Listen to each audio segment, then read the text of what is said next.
முதலாக ஆங்கிலேயர்களை எதிர்த்தும் பாளையக்காரர்கள் ஆங்கிலேயர்களுக்கு கப்பம் கட்டுவதை தடுக்கவும் செய்தவர்தான் வீரர் அழகுமுத்துக்கோன்.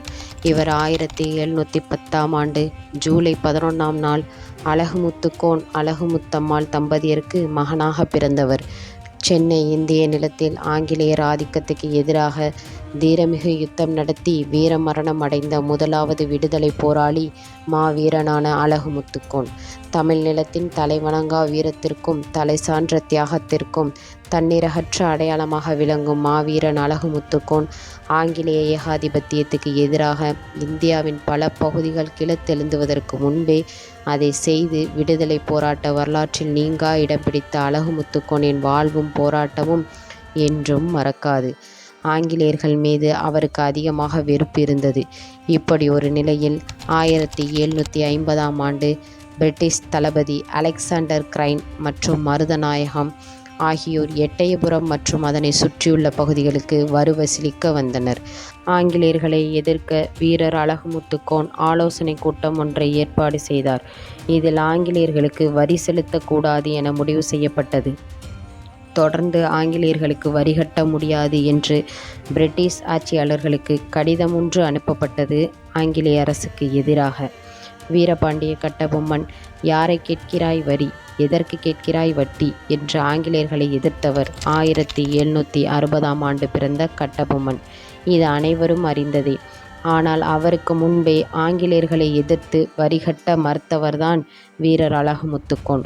உயிரே போனாலும் வரிகட்ட மாட்டேன் என மறுத்தவர்தான் வீரர் அழகுமுத்துக்கோன். 1750 அவரது தந்தை மன்னர் அழகுமுத்துக்கோன் அனுமந்தகுடி போரில் மரணமடைந்தார். நமது வீரர் அழகுமுத்துக்கோனுக்கு எட்டயபுரம் மன்னரான ஜெகவீரராம பாண்டியர் நண்பராக இருந்தார். அழகுமுத்துக்கோனுக்கு ஆங்கிலேயர்கள் தமிழ்நாட்டில் வியாபாரம் செய்வதை விரும்பவில்லை. அதனால், வணிகம் செய்ய வந்த நீங்கள் எங்கள் மக்களிடம் வரி வசூலிக்க என்ன உரிமை இருக்கிறது?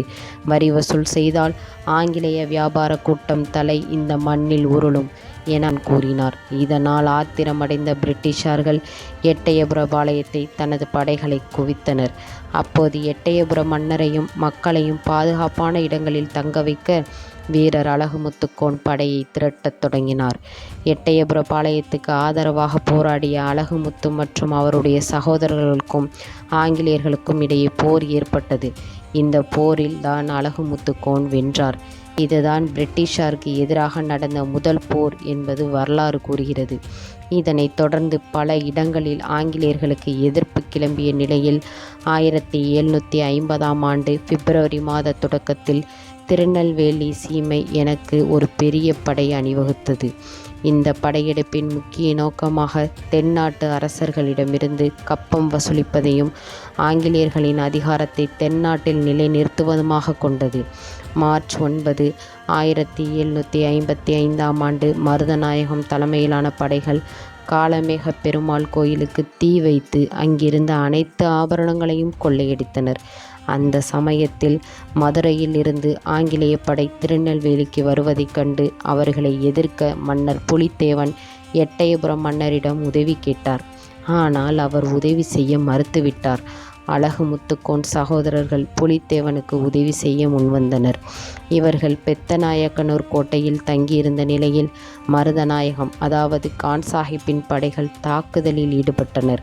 வீரர் அழகுமுத்துக்கோனும் அவரது தளபதிகளும் கடுமையாக போரிட்டனர். அப்போது அழகுமுத்துக்கோனின் குதிரை சுட்டு தள்ளப்பட்டது.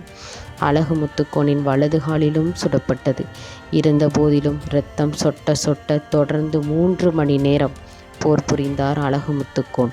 இந்த போரில் பல வீரர்கள் இழந்தனர். அழகுமுத்துக்கோனையும் அவரது 6 தளபதிகளையும் 48 வீரர்களையும் ஆங்கிலேய படை சிறைபிடித்தது. நடுகாட்டு சீமை பகுதிக்கு அழைத்துச் சென்று பீரங்கி முன்பு நிறுத்தி வரி செலுத்துமாறு ஆங்கிலேயர்கள் கூறினர். மன்னிப்பு கேட்டால் உயிர் மிஞ்சும் என எச்சரித்தது. வீரர் அழகுமுத்துக்கோனும் 6 தளபதிகளும் பீரங்கியால் சுட்டு கொல்லப்பட்டனர். இதில் 7 பேரும் உடல்கள் சிதறி உயிரிழந்தனர். உயிர் இழக்கும் தருவாயில் கூட அழகுமுத்துக்கோன் ஒப்புக்கொள்ளவில்லை.